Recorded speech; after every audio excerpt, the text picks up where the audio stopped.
What is up, guys? Welcome on back to TK's Garage, and today I got a good one for you. It's interesting. So during the event, and I asked you to go back and watch that event in full. I'm not going to clip it here, but you should go back and hear it, because Tim Kuniskis literally dropped you hints in what he was saying. And yeah, everybody complained about the Rumblebee not being a single cab. Well, I got some facts for you, and I got some numbers. We're going to talk about those, because Tim was on point a little bit. But we're going to talk about all that and more right after this.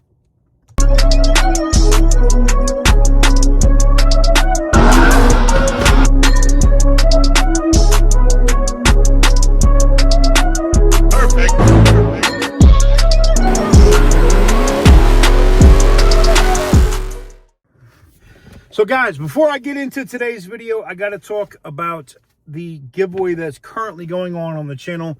In case you didn't know, we have a brand new Ram TRX 2021, 48,000 miles on the odometer. It is the cleanest TRX of every TRX we have ever given away on this channel, and we've done a few. This one is absolutely clean. Go check out the video. Go check out how good this thing looks. And it is ready for you to own it. And you can get it very simply by hitting the link in the description down below. TK'sgarage.bigcartel.com. Link down below. All right, so let's talk about this. So, during the event for the Rumblebee, we saw Tim Kuniskis talk about the extra 300 pounds and what they were going to do for those 300 pounds. Now, I know how much weight the Challenger loses when it becomes a convertible. It's significant, by the way.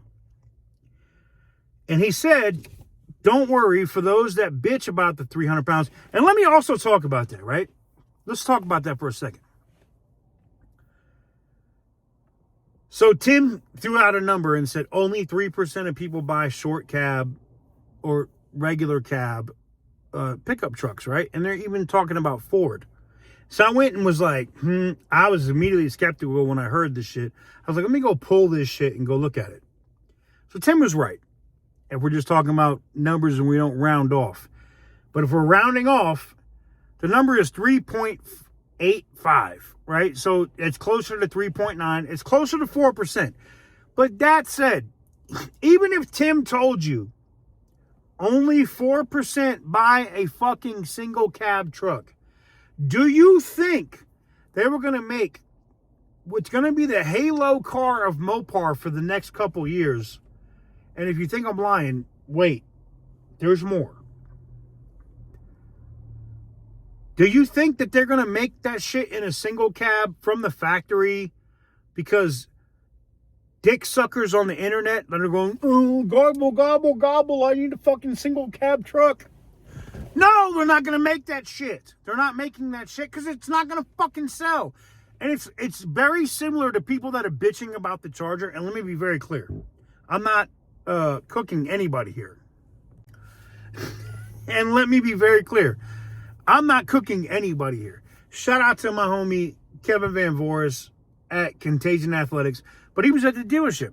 And he's looking at the new Charger. And he was like, fuck no. This thing is ugly. It's fat. It's fucking...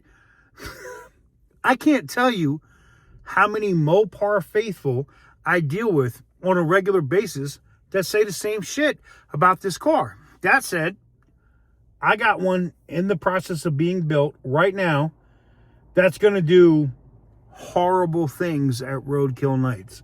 And I am going to be present, especially for you guys that know everything with the situation. I'm still going to be there no matter what. I'm going to be there. That car is going to run, and it's going to show Dodge what they should have built instead of the inline 6 Hurricane. Just saying. So that's coming. Anyways, so let's talk about this. So Tim drops the hint that Direct Connection has a fix for it. That fix means one of two things. They're going to offer the DC 650 blower on the 5.7 liter Rumblebee, or are they going to chop the fucking cab and put it together and give you the single cab truck? I know you saw the thumbnail, so you're like, no way they're going to do this. They might. It is a possibility. Knowing Tim Kuniskis, I will say this. For all of the bullshit that you guys cry for on a regular basis, and I'm a Mopar faithful. I want to see what I want to see, all right? The difference is I actually spend my money on what I want to see, and a lot of y'all just be talking shit on the internet and don't spend no money, all right? If you want things to be different at the company, you have to spend your fucking money. Which, by the way, I bought a Copart wrecked electric charger. Did it work when I put the Hellcat engine in it? Fuck no. I couldn't get that shit to talk appropriately. Which, by the way, Dodge gave me no help. I didn't get any help from engineers. I didn't get help from shit. I had to go back, buy an inline 6 charger, and I drove it around for a month. Some of you guys seen some of the videos on my Instagram. I drove it around for a little bit, and then I ripped that fucking Hurricane straight the fuck out of that car because it ain't supposed to be there, and dropped in. Well, should I say it? I guess we could disclose it now because I already texted the CEO about it. We put a Demon 170 fucking power plant in this bitch. So I will tell you this.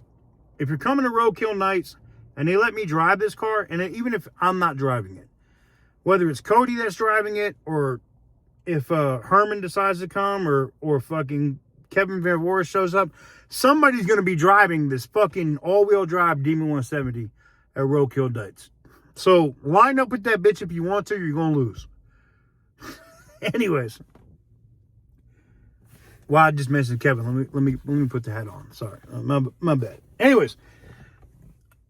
I think for you guys that are complaining about the single cab truck, there's more coming for you soon. All right? Like, I have so much news to drop for you guys this week in terms of not e-torque shit and other shit that I know that's coming, because I got a lot of stuff behind the scenes. And this is the other thing. I've heard a lot of people say, because I invested in the company now, I'm more pro company and I'm not negative company. Obviously, I'm not fucking retarded. Like, I've invested hundreds of thousands of dollars in the company. But let me be clear.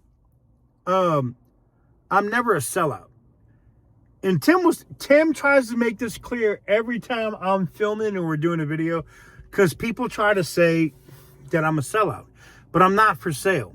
If that was the case, and don't get it twisted, like, Tim made the offer. He's like, I should just bring you guys on as consultants and we can do blah, blah, blah, blah, blah, whatever, right? I've never accepted a job from Stellantis. I haven't worked a job, full disclosure, since I was like 16, 17 years old, all right? I'm never going to work a job the rest of the days of my life, whether it's a consultant or not.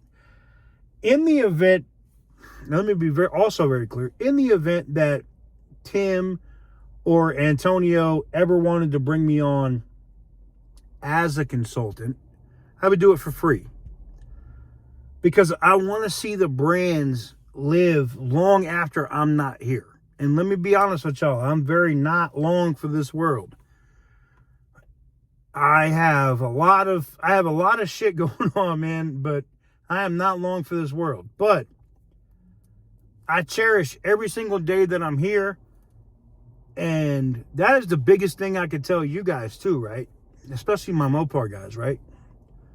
Go out every day. Enjoy the car every day. If somebody hits you up for a meet and you're tired and your body's like, go do it. Because I'm doing it. Shout out to my homegirl, 392 Harley. Shout out to Rochelle. She might cook me for this. I'm coming to Cali. I should be going back across the country, but I'm not. I'm going to show up because I told her I'm going to show up. I'm going to pull up to the meet in the Bay because I said I was going to show up. We'll see. I don't know if I'm going to be in a Mopar or not. I haven't figured that out yet, but I'm going to pull up. because I feel like it's the right thing to do. I should show up for as much time as, especially for all of you guys that are always up my ass. And listen, I appreciate all of you guys, especially my Mopar family, right? I don't deserve y'all, man. I really don't. You know, I've been a BMW guy for so long, and it's just so funny to be a Mopar guy exclusively now, which, if you don't know, I haven't done this video yet. It's coming out. I shot the video. I just haven't published it yet. Like, I rescinded all my contracts, all my deals with BMW, and I've been a guy with BMW for, like, the last 15 years. Like, they would give me cars, like, I just can't deal with where they're going moving forward. And I'm going to be honest, if Carlos Tavares was still the CEO, I wouldn't deal with Mopar either. But because Antonio is willing to play both sides and knows where it is and what's going to win, and put Tim in a position to make North America a winner, not only am I going to be like a full-time Mopar guy, right? Meaning whenever you see me outside at an event, you won't see me in my M5. You'll see me in a Ram. You'll see me in the Charger. You'll see me in the products that I've purchased from this brand because I fucking believe in it. And for you guys that work there, it's the same shit. Like, a lot of you UAW guys are always up my ass. And I tell you the same thing, man. If I didn't believe in you guys, I wouldn't buy the shit. And if you think I get a discount or a fucking break or any of that shit, I don't get shit from this brand. And I can show you every fucking Ram that I've bought, even the limited Longhorn I bought recently, the one that lives at the NAS, the Naval Air Station in Tennessee. Every product I've bought, I haven't got anything for that. I got no discount, no nothing. Now, that's not saying that that doesn't happen. That does happen in the industry. And I'm not saying that I wouldn't appreciate it if I got it. I'm telling you that I'm not for sale. When I give you my opinion on some shit, the reason why it works, when you see, the reason why me and Tim Kaniskas have the banter back and forth in the event that we're ever at events together, is Tim respects where I'm coming from, and I respect where he's coming from, because I know what he's got to deal with. I know what he's building. You guys that be up his fucking ass about this single cab shit and the price of the fucking car. Oh, it should be a fucking Elephant with a fucking short cab and a fucking standard, you know, manual transmission. Please shut the fuck up. Like, oh my God. You're fucking retarded. That's not happening. All right? If you got to look at what's going on in the fucking car space around you and use common sense. That's the biggest thing I can tell you. Because I've done it. And yes, me and Butter and OC Motivator going after them and hounding them for price. If you don't think it mattered, when I was at Roadkill last year and Tim brought us up on the trailer, which pissed off the press, which also pissed off the press at the Rumblebee event because he shot me out. He yelled at me at the event. Look, I'm not press. And for you guys that are press, that do follow me and watch my shit or look at me to publish shit for you to run with as a story, I'm never going to publish anything unless it's going to put somebody's life at risk, like a recall or some shit, which there's one today, but I don't have to talk about that. But if it's not going to put somebody's life at risk, I'm not talking about it. I know a lot of the press that knows me historically is expecting me to consistently talk negatively about the brand. I don't know if you've been paying attention, but that fucking retard, Carlos Tavares, doesn't work here anymore. And I don't give a fuck if he's got a seat at the board or not. But I can tell you this. I know the people that are in charge now and that are building this company are car people. And I will stand behind those guys 10 times out of 10.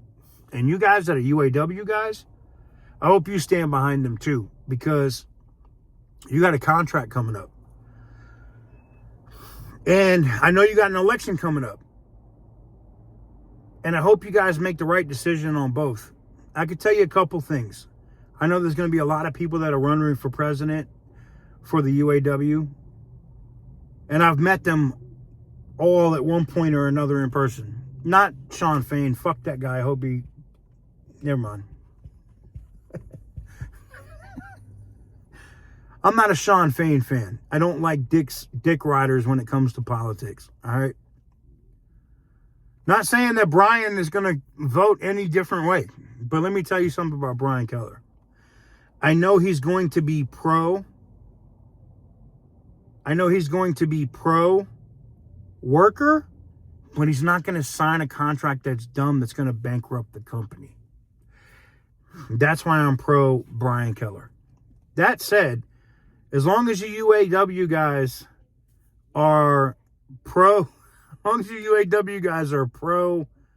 want to stay in business and make money, we're going to be all right for a long time, because the products that are coming are going to be all wins. Let me know what you guys think in the comment section down below. Thank you guys very much for watching. And as always, stay petty, my friends.